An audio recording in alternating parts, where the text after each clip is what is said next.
I never thought a simple surprise visit would shatter everything I believed about my 28-year marriage. My name is Sierra Langston. I'm 62 years old with my graying curls framing my deep brown skin and the warm smile lines that come from a lifetime of quiet strength. Until that Thursday afternoon in October, I thought I knew my husband Marcus better than anyone in the world. What happened all began with something so simple, so harmless. Marcus had been on another marathon stretch at work, those brutal 12 to 14-hour shifts that came with running Apex Innovations. I'd spent too many evenings eating dinner alone, pushing food around my plate while he sent quick texts about board crises or last-minute client fires he had to put out. That morning, he dashed out so fast he skipped his usual cup of tea, and I thought maybe surprising him with his favorite herbal blend and a tin of fresh cornbread would lift his spirits. The downtown tower shimmered in the crisp fall light as I pulled into a visitor spot. I'd only been to Marcus's office a few times in all the years we'd been together. He always insisted that keeping work and home separate made life smoother, and I'd always honored that line. Maybe I honored it a little too well. I stepped through the revolving glass doors with the tea and paper bag in hand, a strange flutter of nerves settling in my chest. The lobby was all marble and chrome, the kind of intimidating corporate space that made me grateful for my quiet bookkeeping practice. A security guard sat behind an imposing desk, her nameplate reading Vanessa. "Good afternoon, Shime," I said, approaching with what I hoped was a confident smile. "I'm here to see Marcus Whitaker. I'm his wife, Sierra." Vanessa looked up from her computer screen, her expression shifting from professional courtesy to something I couldn't quite read. She tilted her head slightly, studying my face as if trying to solve a puzzle. "You said you're Mr. Whitaker's wife?" Her voice carried a note of confusion that made my stomach tighten. "Yes, that's right, Sierra Whitaker. I brought him lunch." I held up the bag, suddenly feeling foolish. Vanessa's expression changed completely. Her eyebrows shot up, and then she did something that froze my blood. She laughed, not a polite chuckle, but a genuine bewildered laugh that echoed through the marble lobby. "Ma'am, I'm sorry, but I see Mr. Whitaker's wife every day. She just left about 10 minutes ago." Vanessa gestured toward the elevators with casual certainty. "There she is now, coming back."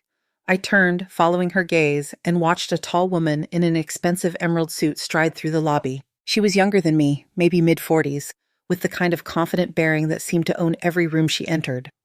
Her sleek hair was perfectly styled, her shoes polished to a mirror shine. Everything about her screamed success and authority.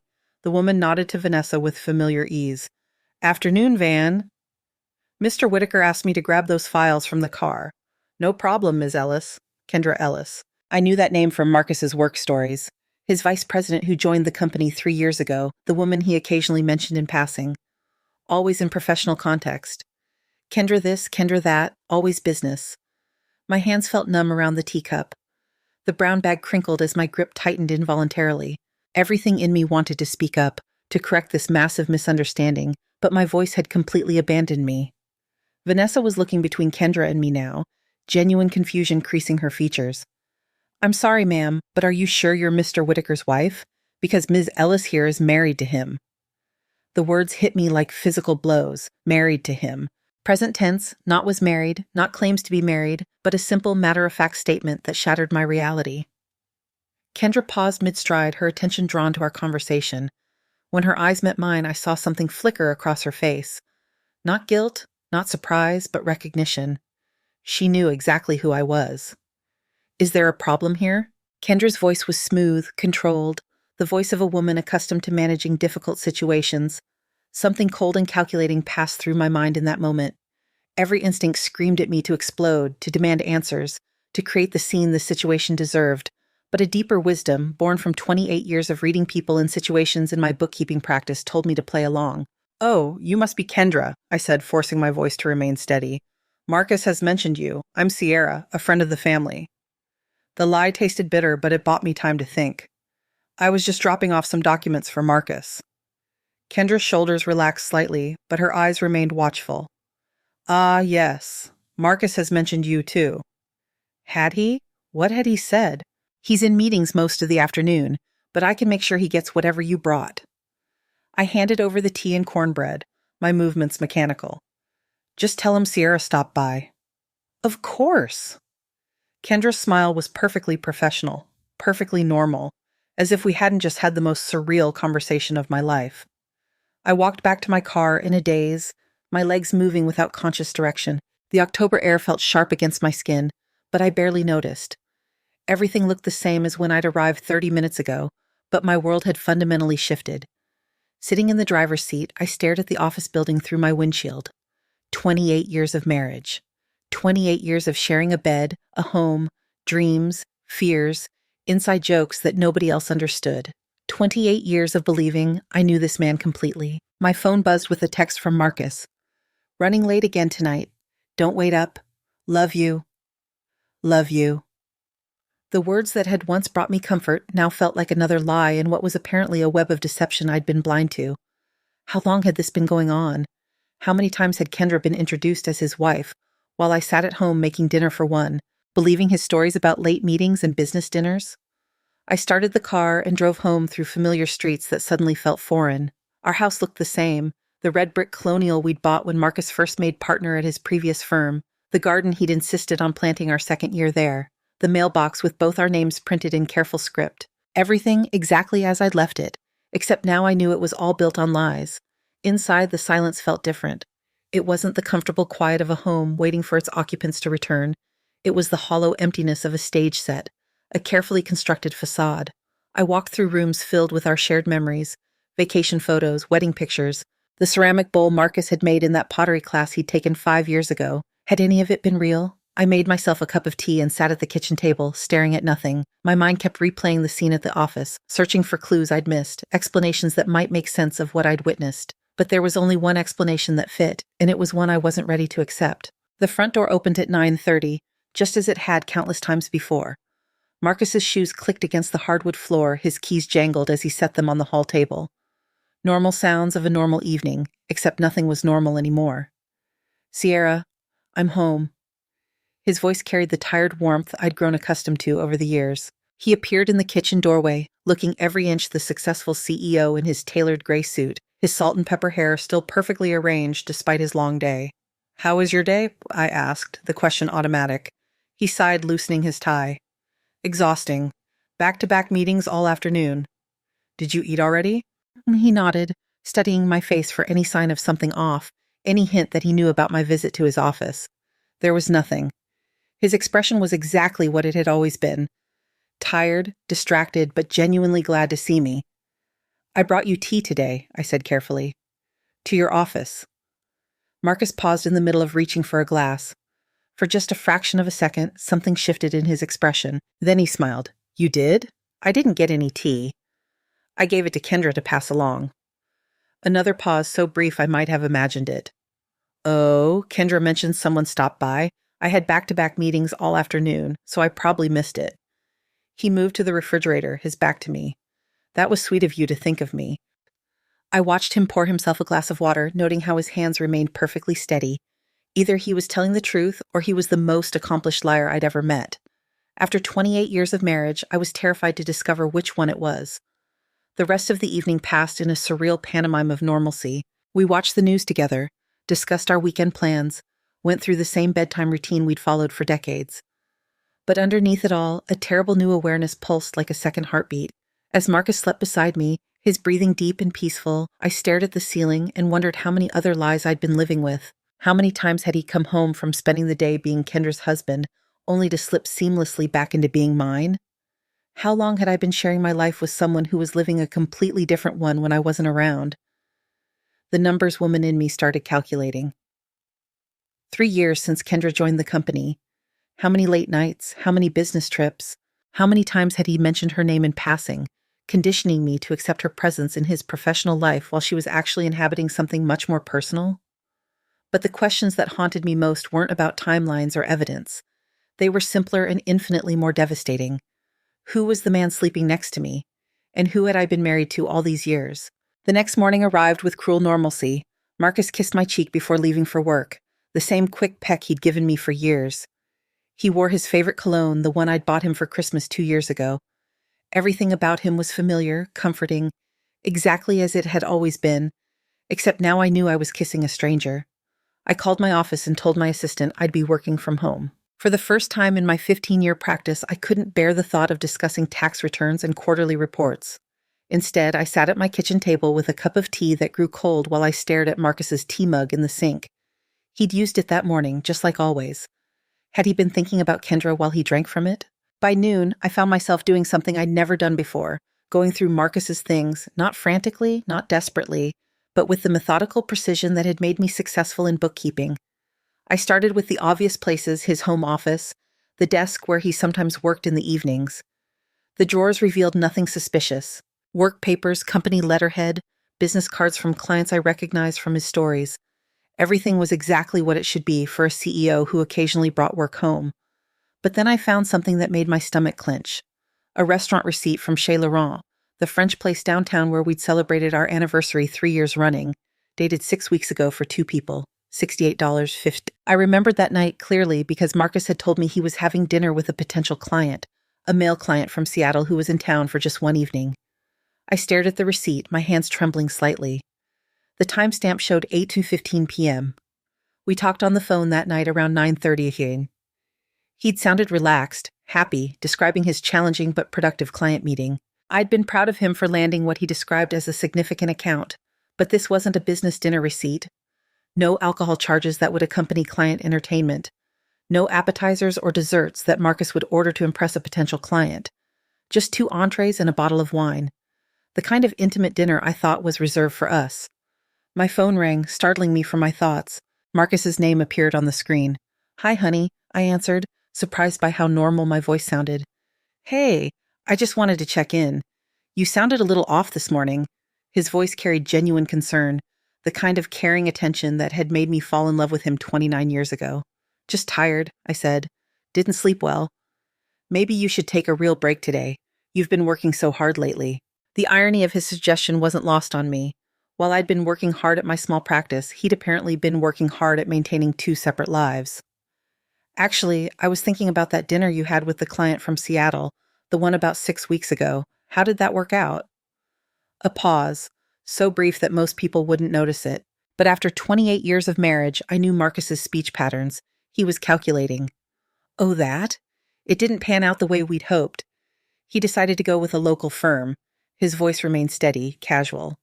"Why do you ask?" "Just curious. You seemed excited about it at the time." "Well, you win some, you lose some." I could hear typing in the background.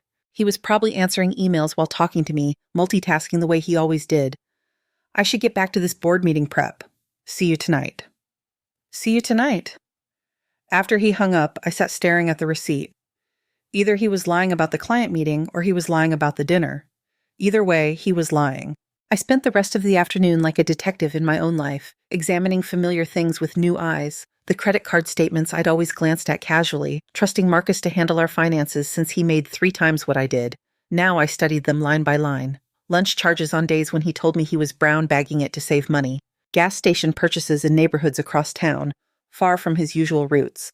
A charge at Barnes & Noble for $37.12 on a Tuesday afternoon, when he'd supposedly been in back-to-back meetings. Marcus hadn't bought a book for pleasure reading in years, claiming he was too tired after work to focus on anything but trade magazines. But the most damning discovery came from his laptop. He'd left it open on the kitchen counter, something he'd been doing more frequently over the past year. I told myself I was just closing it to save battery, but my eyes caught a notification bubble in the corner of the screen. Kendra Ellis had sent him a calendar invitation. I shouldn't have clicked on it. I knew I was crossing a line, violating his privacy in a way that would have horrified me just 24 hours earlier. But 24 hours earlier, I believed my husband was faithful.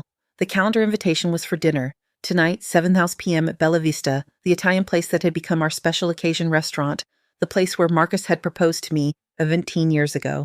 The reservation was under Kendra's name. My chest felt tight as I scrolled through more calendar entries.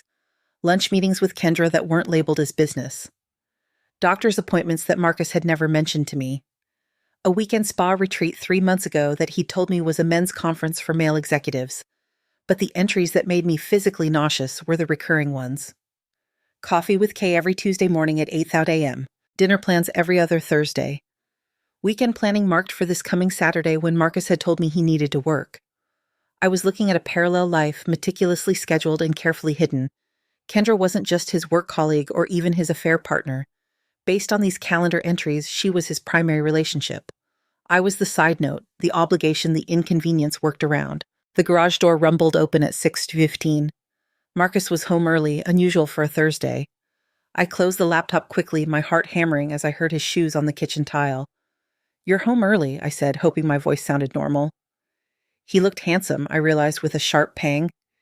He'd refreshed his aftershave. His hair was perfectly styled, and he was wearing the blue shirt I'd bought him for his birthday last year. The shirt, he'd said, was too fancy for everyday wear. I managed to wrap up early for once.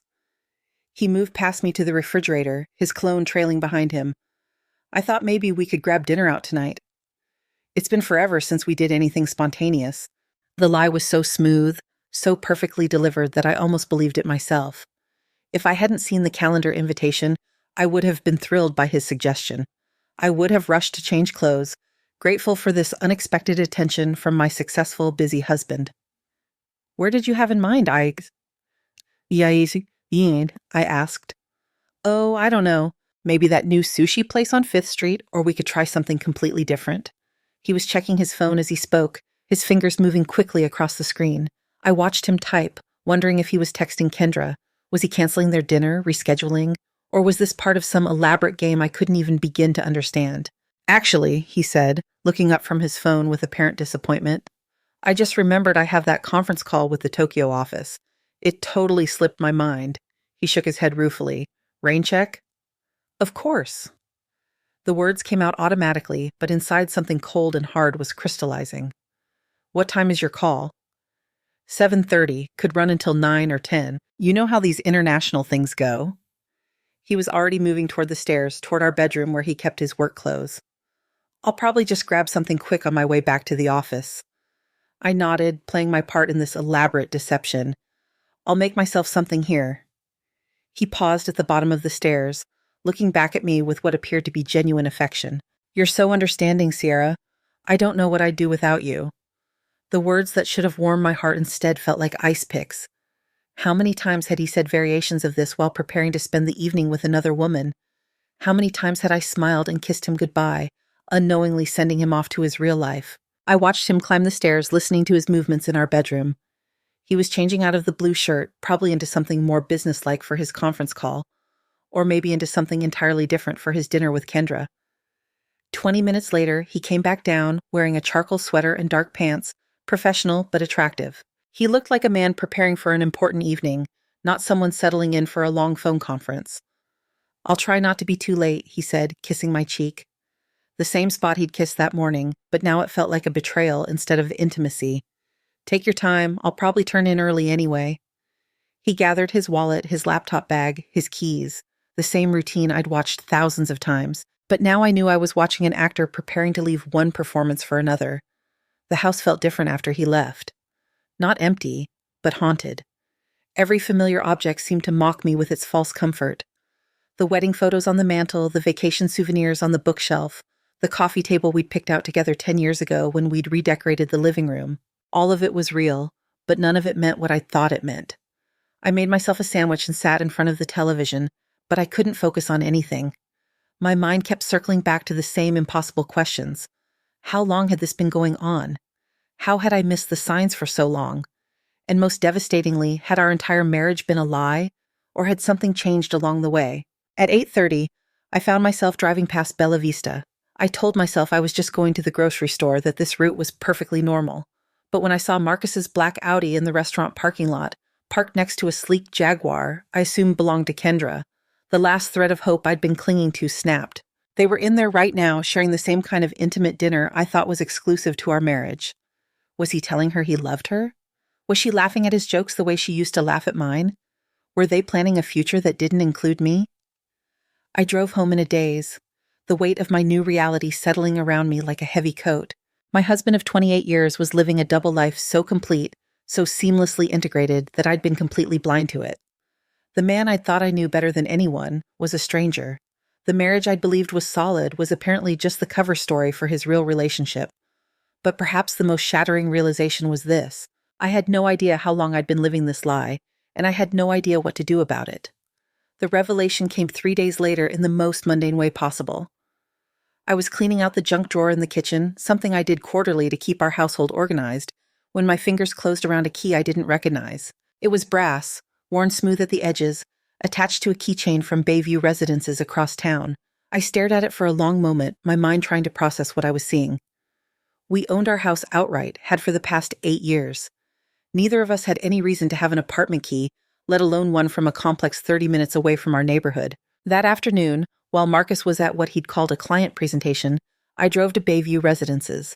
The complex was nice, upscale but not ostentatious, the kind of place where successful professionals might keep a discreet second residence. I sat in my car in the visitor parking area, staring at the key in my palm and wondering if I really wanted to know what door it opened. The answer came when I saw Kendra's Jaguar pull into a numbered space. I watched her get out carrying a grocery bag in what looked like dry cleaning. She moved with the easy familiarity of someone coming home, not someone visiting.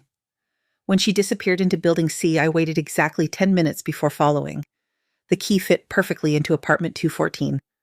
The door opened onto a life I never knew existed. It wasn't a temporary hiding place or a secret meeting spot.